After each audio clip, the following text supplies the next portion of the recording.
Price lord. ದೇವರ ಅತಿ ಪರಿಶುದ್ಧ ನಾಮಕ್ಕೆ ಸ್ತೋತ್ರವಾಗಲಿ. ಮತ್ತೊಂದು ದಿನವನ್ನು ಕಾಣುವಂತೆ ದೇವರು ನಮಗೆ ಸಹಾಯ ಮಾಡಿದ್ದಕ್ಕಾಗಿ ಸ್ತೋತ್ರ.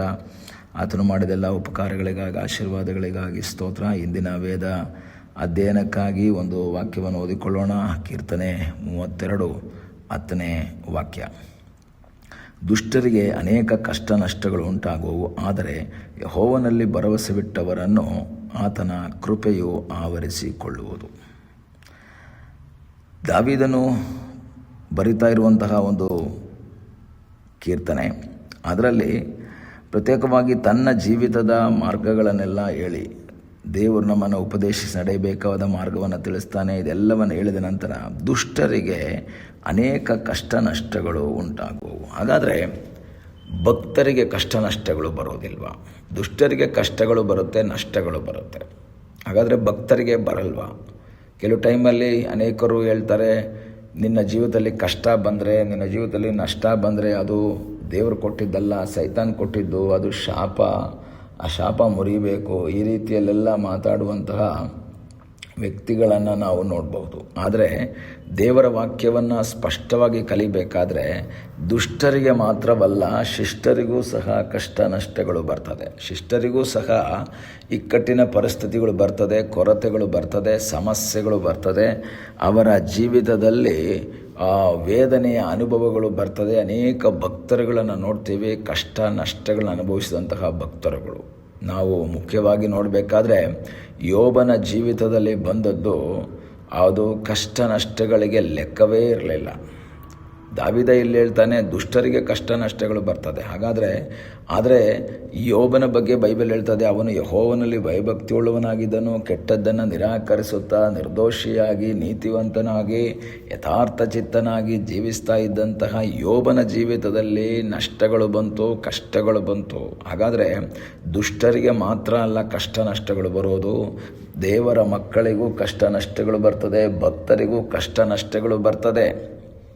ಅದನ್ನು ನಾವು ತಪ್ಪಾಗಿ ತಿಳ್ಕೊಳ್ಬಾರ್ದು. ನಮ್ಮ ಜೀವಿತದಲ್ಲಿ ಒಂದು ಕಷ್ಟ ಬಂದಾಗ ದೇವರೇ ಇದು ಯಾರೋ ಕೊಟ್ಟಿದ್ದಾರೆ ಕಷ್ಟ, ದೇವರೇ ನೀಗಿಸುವಲ್ಲ. ನಮ್ಮ ಜೀವಿತದಲ್ಲಿ ಒಂದು ವೇಳೆ ದೇವರು ಪರ್ಮಿಟ್ ಮಾಡಿ ಹೇಗೋ ಅಥವಾ ಸೈತಾನ್ನಿಂದನೋ ಹೇಗೋ ನಮಗೆ ಒಂದು ಇಕ್ಕಟ್ಟಿನ ಪರಿಸ್ಥಿತಿ, ಕಷ್ಟದ ಪರಿಸ್ಥಿತಿ ಹೇಗೋ ನಮ್ಮ ಜೀವಿತದಲ್ಲಿ ಬರ್ತದೆ, ಬರಲ್ಲ ಅಂತಲ್ಲ.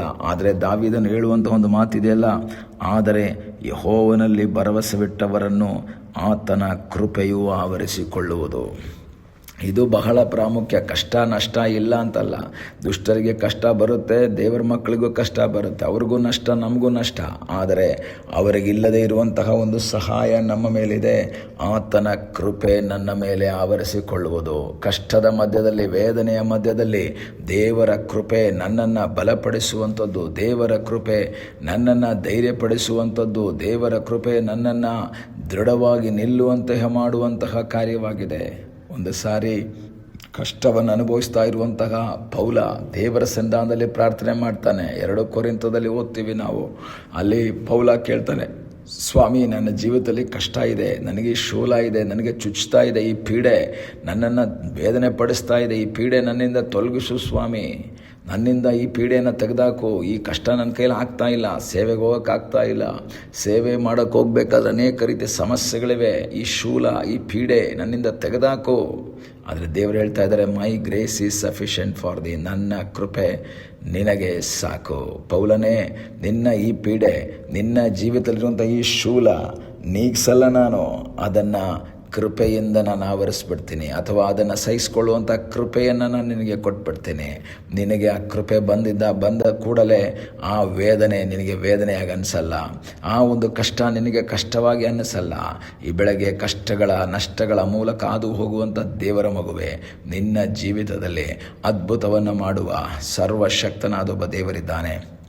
ನಿನಗಾಗಿ ಕಾರ್ಯ ಮಾಡುವ ಒಬ್ಬ ದೇವರಿದ್ದಾನೆ. ನಿನಗೋಸ್ಕರ ಅದ್ಭುತವನ್ನು ಮಾಡುವ ಸರ್ವಶಕ್ತನಾದ ಒಬ್ಬ ದೇವರಿದ್ದಾನೆ. ಈ ಹಗಲ ಸಮಯದಲ್ಲಿ ಕರ್ತನ ಮುಖವನ್ನು ನೋಡುತ್ತಾ, ಕರ್ತನ ಸನ್ನಿಧಾನದಲ್ಲಿ ಪ್ರಾರ್ಥಿಸುತ್ತಾ, ಮುಂದೆ ಸಾಗುವಾಗ ನಿನಗಾಗಿ ಅದ್ಭುತವನ್ನು ಮಾಡುವ ಸರ್ವಶಕ್ತನಾದ ಒಬ್ಬ ದೇವರಿದ್ದಾನೆ. ಪೌಲನ ಜೀವಿತದಲ್ಲಿ ಕೃಪೆಯನ್ನು ಕೊಟ್ಟು ಆ ಶೂಲ ಅವನ ಸೇವೆಗೆ ಅಡ್ಡಿಯಾಗದ ಹಾಗೆ ಅವನನ್ನು ಕೃಪೆಯಲ್ಲಿ ಆವರಿಸಿ ಅದ್ಭುತಕರವಾಗಿ ಅವನನ್ನು ತನ್ನ ಸೇವೆಯನ್ನು ಮುಗಿಸುವುದಕ್ಕೆ ದೇವರು ಬಲ ಕೊಟ್ಟಿದ್ರೆ, ಈ ದಿವಸ ನಿನ್ನ ಜೀವಿತದಲ್ಲಿ ಬಂದಂತಹ ಕಷ್ಟ ನಷ್ಟಗಳ ಮಧ್ಯದಲ್ಲಿ ದೇವರ ಕೃಪೆ ನಿನ್ನ ಮೇಲೆ ಆವರಿಸಿಕೊಂಡು, ದೇವರ ಕೃಪೆ ನಿನ್ನನ್ನು ಮುಚ್ಚಿಕೊಂಡು, ನಿನ್ನ ಜೀವಿತದಲ್ಲಿ ಈ ಕಷ್ಟಗಳನ್ನು ನಷ್ಟಗಳನ್ನು ಹಾದು ಹೋಗಿ ಮುಂದೆ ಹೋಗಿ ಜಯಶಾಲಿಯಾಗಿ ನಿಲ್ಲುವ ಹಾಗೆ ಮಾಡುವುದಕ್ಕೆ ಶಕ್ತನಾದ ಒಬ್ಬ ದೇವರಿದ್ದಾನೆ. ಈ ಬೆಳಗ್ಗೆಯ ಕರ್ತನಿಗೆ ಹೇಳೋಣ, ಸ್ವಾಮಿ, ಈ ಕಷ್ಟದ ನಡುವೆ, ಈ ನಷ್ಟದ ನಡುವೆ ದೇವರೇ ನಿನ್ನ ಕೃಪೆ ನನ್ನ ಮೇಲಿರುವುದಕ್ಕಾಗಿ ಸ್ತೋತ್ರ. ದುಷ್ಟರಿಗೆ ಕಷ್ಟ ನಷ್ಟಗಳಿವೆ, ಭಕ್ತರಿಗೂ ಕಷ್ಟ ನಷ್ಟಗಳಿವೆ, ಆದರೆ ದುಷ್ಟರಿಗೆ ಇಲ್ಲದ ಒಂದು ಕೃಪೆ ನಮ್ಮ ಮೇಲೆ ಯೆಹೋವನಿಂದ ಸಿಗ್ತದೆ. ಯೆಹೋವನ ಕೃಪೆ ಯಾವಾಗ ನಾವು ಕಷ್ಟ ನಷ್ಟದ ಮಧ್ಯದಲ್ಲಿ ದೇವರಲ್ಲಿ ಭರವಸೆ ಬಿಡ್ತೇವೋ, ದೇವರಲ್ಲಿ ಆಶ್ರಯಿಸ್ತೇವೋ, ಆತನ ಕೃಪೆ ನಮ್ಮನ್ನು ಬಲಪಡಿಸ್ತದೆ, ಆತನ ಕೃಪೆ ನಮ್ಮನ್ನು ಆವರಿಸಿಕೊಳ್ತದೆ.